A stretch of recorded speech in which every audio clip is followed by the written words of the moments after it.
8th Air Force has been involved in everything from Vietnam to the Gulf War, but they got their start in World War II. They flew in some of the most important operations of the war, and are considered to be one of the most influential numbered air forces ever. Despite this, outside of military history enthusiasts, most people have never heard of them. The first major contribution of 8th Air Force was their involvement in a series of coordinated raids that were codenamed Operation Argument. Dropping bombs on people isn't exactly most people's idea of an argument, but during World War II, this is how arguments were settled. It was more widely known as Big WW2. The 8th participated in night bombing in German aircraft industry targets to try and cripple them before they could get more planes off the ground. They had over 1,000 B-17s and B-24s, over 800 fighters, and 16 squadrons of P-51 Mustangs and Supermarine Spitfires. It was an overwhelming force. 12 Nazi aircraft factories were attacked. At the same time, the Luftwaffe were undertaking their sixth major raid of the so-called Baby Blitz. They didn't have the manpower to do a real blitz anymore in 1944. Victory in Europe was less than a year away. The Baby Blitz involved just 165 German aircraft sortying against British targets.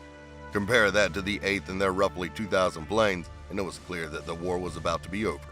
Hitler was just refusing to realize it. Many of his own commanders considered him to be dangerously delusional or perhaps willfully ignorant of the situation. These bombings on the German aircraft industry caused so much damage that the Nazis were forced to move their manufacturing east to parts of the Reich that were safer. The next day, the 8th returned with over 900 bombers and 700 fighters to hit more factories. In the dogfight that followed, 60 Luftwaffe fighters were shot down, and only 24 planes from the 8th were lost. And this was just the beginning for the Nazis. This had all been when the weather was relatively bad. When the weather finally cleared up, the 8th moved on to bombing targets over central Germany. The services of 8th Air Force were in high demand. Just a few days after Big Week, they made their first attack on the Nazi capital, Berlin. The British RAF had been making night raids on Berlin since 1940. But this would be the first major daylight bombing on the city. 8th Air Force hit many targets in Berlin, dropping the first American bombs on the city and shaking the underground bunkers that the Nazi top brass were hiding in. Altogether, they dropped over 4,800 tons of explosives on Berlin in just a week. With the Luftwaffe mostly out of the way, it was open season. Later in March, over 800 bombers set out to hit Berlin again. It was rainy and overcast, with heavy cloud cover. The Nazis didn't even send the Luftwaffe out to attack the 8th, since they thought there was no way they would be able to hit anything in such weather. This ended up being completely wrong, and they were able to destroy more Nazi industry. The 8th were also involved in attacks on railroads to lay the groundwork for America moving into France. They strafed rail networks that had been taken over by the Nazis all along the coast and successfully destroyed hundreds of trains, thousands of cars, and many crucial bridges. They also went after Nazi airfields in France and Belgium. The 8th also played a key role in D-Day, sending heavy bombers over Normandy and Cherbourg to try and neutralize Nazi coastal defenses and frontline troops. One of the biggest contributions of the 8th wasn't a specific operation, but a strategy they implemented. Major General Jimmy Doolittle decided to make a critical change to how fighters escorted bombers. The 8th had fighter escorts on all of their bomber missions, and they flew far ahead of the bombers' combat formations in so-called air supremacy mode. They would clear the skies of any Luftwaffe fighter resistance instead of hanging back and waiting to see if they would engage. This new strategy ended up totally disabling the previously formidable Luftwaffe. Also, a part of this game-changing new strategy, fighters were free to strafe German airfields and transport targets, especially after the bombers had done their job. Before, the fighters had just flown back with the bombers, but Doolittle figured that if they were already there, they might as well shoot some stuff on the way back. This tactic ended up contributing significantly to Allied air superiority over Europe. The Luftwaffe were largely absent in Europe after D-Day, although they sometimes mounted the occasional effective attack on the huge formations of Allied heavy bombers. They were totally overwhelmed by the number of B-17s and B-24s. They couldn't sustain the losses they were taking from their encounters with the 8th. By mid-1944, the 8th had over 200,000 people serving in it. It estimated that over 350,000 Americans served in 8th Air Force during the war. That's like the whole city of Cleveland signing up. At their peak strength, they had 40 heavy bomber groups, 15 fighter groups, and 4 specialized support groups. After the success of D-Day, attacks on the German oil industry became the top priority. The Nazis couldn't do anything without oil. Huge fleets of B-24s and B-17s with fighter escorts hit refineries all around Germany and Czechoslovakia in late 1944 and early 1945. Because the Third Reich was collapsing, 8th Air Force was able to hit targets as far east as Hungary. By the end of 1944, there were just 3 oil refineries left in the Reich that were fully operational. They had started with 91. But these missions were not all so-called milk runs, which was Air Force slang for an operation that wasn't dangerous. 8th Air Force paid a high price for their success. Half of all of the U.S. Army Air Force's casualties in World War II were suffered by 8th Air Force.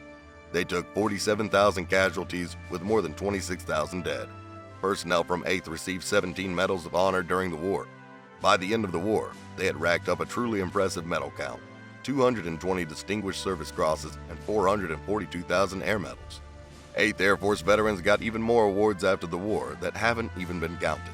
They had 261 fighter aces, which is a pilot who has shot down 5 or more enemy planes. 31 of these aces actually had 15 or more kills each. Another 305 gunners were also recognized as aces. The highest-ranked American POW to be captured in Europe during World War II came from the 8th. Brigadier General Arthur W. Vanneman, Chief of Intelligence, was captured by the Nazis in 1944. He went on a bombing run just to observe, and the B-17 he was in got hit and caught on fire. He and some crew bailed out and landed in the French countryside. The people he jumped with managed to evade capture and escape, but Vanneman had been injured when he landed and was quickly captured by the Nazis. On April 7, 1945, 8th Air Force was targeted by the Luftwaffe's most desperate mission yet. The Third Reich was in shambles, and they were pulling out all the stops. They created a dedicated aerial ramming unit called Sonderkommando Elbe. Aerial ramming wasn't the same thing as a kamikaze attack. The goal was to crash your plane into an enemy plane, but parachute out at the last second. That was the idea anyway. It didn't usually work out so well in practice. Nazi pilots flew worn-out Bf-109Gs into American bombers to try and get them to stop their bombing raids. If they could do that, maybe they could buy themselves enough time to make jet fighters, something they hoped would be a sort of super weapon that could save them from the brink of defeat. 8th Air Force was heavily targeted by these semi-suicidal attacks, and 8 bombers were successfully destroyed. Of course, this wasn't anywhere near enough to achieve what the Nazis were going for. The 8th Air Force was far too large to be disrupted by these rammings. Targeting what little of Germany was still under Nazi control, they blasted the ramming fields where the Luftwaffe jets, Hitler's last hope, were stationed. They destroyed 1,000 German aircraft before they could even take off in strafing and bombing attacks. Their last full-scale mission in Europe was on April 25th, when B-17s destroyed an armaments factory in Czechoslovakia, while B-24s bombed railroad complexes that surrounded Hitler's mountain hideout. After the Nazis had been neutralized at the end of the war in May 1945, there were plans to transfer some of the B-17s and B-24s of 8th Air Force to the Pacific Theater of Operations. There, they would be upgraded to Boeing B-29 Super Fortress very heavy bomb groups. 8th Air Force headquarters were moved to Sacagawea, Okinawa. Lieutenant General James J. Doolittle assumed command there. The command controlled 3 different airfields on Okinawa, and they soon received their first B-29 Super Fortress. The Super Fortress is best known for being the only aircraft to ever drop an atomic bomb in war. Initially, 8th Air Force's mission in the Pacific was just to organize and train new bomber groups for combat against Japan. What's often forgotten is that there were plans to invade Japan, and before Japan's surrender, the military was theorizing about what exactly this would look like. 8th Air Force's mission in this planned invasion would have been to do Super Fortress raids from Okinawa along with the 20th Air Force. Luckily for 8th Air Force, the atomic bombing of Japan along with other factors led to their surrender before they ever saw any action in the Pacific.